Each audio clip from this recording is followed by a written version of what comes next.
Hello friends, कैसे हो आप सभी। तो हम आ गए हैं 1000 में मेरी बहना है के लेटेस्ट एपिसोड के साथ। तो फ्रेंड्स, आज के एपिसोड में हम देखेंगे मानवी जो है उसे ये लग रहा है कि उनके घर वाले सब उस कुछ तो छुपा रहे हैं मानवी से। तो मानवी जो है सोचती है कि अभी इस प्रॉब्लम का सॉल्यूशन कैसे निकाला जाए, इस दुनिया में कौन है जो उसकी मदद कर सकता है।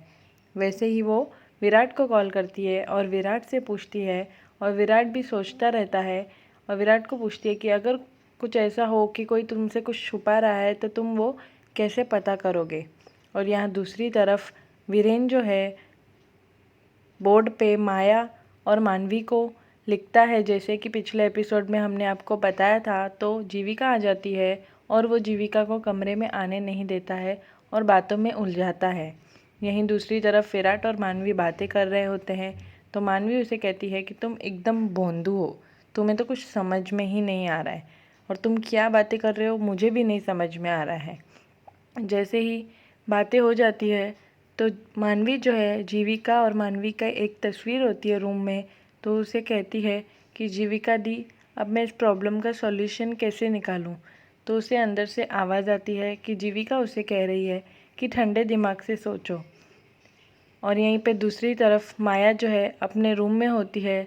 तो एक सर्वेंट आके कहता है कि विराट उससे मिलने आया है, और विराट उसके रूम में आ जाता है और उसे मनाता है और उसे कहता है कि तुम मानवी के बारे में ज़्यादा मत सोचो, तुम ही मानवी मानवी करती हो, इसीलिए मेरे दिमाग में मानवी का नाम आ गया।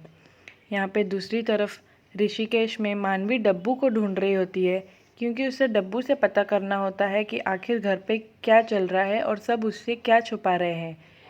इतने में बीजी समझ जाती है कि मानवी डब्बू को क्यों ढूंढ रही है, और वो उसे झूठ मूठ कह देती है कि उन्होंने डब्बू को बाज़ार में कुछ लेने के लिए भेजा है।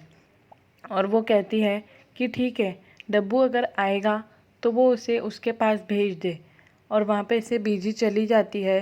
तो मानवी सोचती है कि ये भी झूठ ही है, और मानवी जो है डब्बू को आवाज़ देती है। तो दूसरे रूम में डब्बू सो रहा होता है। तो बीजी उसे जल्दी जल्दी उठाती है और ज़बरदस्ती मार्केट भेज देती है, और चाचू से कहती है कि मानवी इसे ढूंढ रही है और मुझे पता है कि वो इसे क्यों ढूंढ रही है। तो डब्बू को मार्केट भेज देती है। तो मार्केट में डब्बू को मानवी कॉल करती है और उसे कहती है कि मैंने गर्मा गर्म मिर्ची के पकोड़े बनाए हैं, तुम जल्दी आ जाओ। वो इसीलिए करती है कि मिर्ची के पकोड़े का नाम सुन के डब्बू जल्दी से घर पे आ जाएगा। पर डब्बू उसे कहता है कि वो थोड़ी देर के बाद आएगा, पर फ़ोन रखते ही वो घर की तरफ भागता है, क्योंकि उसे पकोड़े खाने होते हैं। यहीं दूसरी तरफ चंडीगढ़ में माया और विराट सुबह ब्रेकफास्ट के लिए आ जाते हैं टाइम पे ही। तो विराट को एक फ्रेंड का कॉल आ जाता है। तो विराट 2 मिनट साइड में जाता है। तो वीरेन माया से बातों बातों में बात करता है कि तुमने उस दिन 5 स्टार होटल के जैसे खाना बनाया था, इतना अच्छा खाना तो मैंने कभी खाया नहीं घर पे।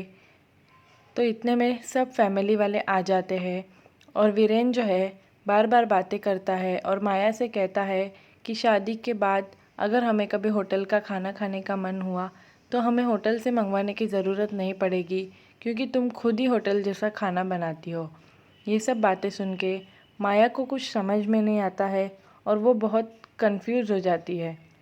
माया को लगता है कि उसके झूठ उस पर ही भारी ना पड़ जाए। तो वो क्या करती है, जल्दी से खड़ी हो जाती है और सबको कह देती है कि उस दिन जो उसने खाना बनाया था वो उसने नहीं बनाया था, जो उनको लग रहा था कि उन्होंने बनाया था पर उसने नहीं बनाया था। वो रोते रोते कहती है कि उसे खाना बनाने नहीं आता, और वो बहुत डर गई थी कि उसे पूरी फैमिली के लिए खाना बनाना पड़ेगा। तो वो झूठ मूठ कह देती है और रेस्टोरेंट से खाना मंगवाती है।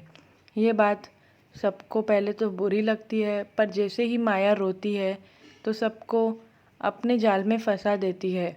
और वीरेन मन ही मन में कहता है कि मैं जितना माया को चालाक समझता था यह उससे बहुत ज़्यादा है। और इतने में जो है विराट की मॉम आ जाती है और उसे समझाती है कि कोई बात नहीं, तुम्हें तुम्हारी गलती का एहसास है, यही काफ़ी है। बुआ जी भी देखती है, बट बुआ जी कुछ बोल नहीं पाती है और माया जो है रोने लग जाती है। वीरेन भी सोचता है कि अब क्या करे वो, क्योंकि उसने यही सोचा था कि माया सबको बता देगी। तो माया कहती है, तो वीरेन उसे कहता है कि अगर तुम्हें बताना ही था तो तुमने कल दादाजी से बात की थी, तभी भी तुम बता सकती थी। तुमने इतने दिनों तक बात क्यों छुपाई? मुझे नहीं लगता कि ये सही है। तो फ्रेंड्स, अब आने वाले एपिसोड में हमें देखने को मिलेगा कि वीरेन और विराट का क्या रिएक्शन होता है। तो फ्रेंड्स, लेटेस्ट एपिसोड के लिए मेरे चैनल को सब्सक्राइब करें। वीडियो पसंद आई हो तो लाइक ज़रूर करें।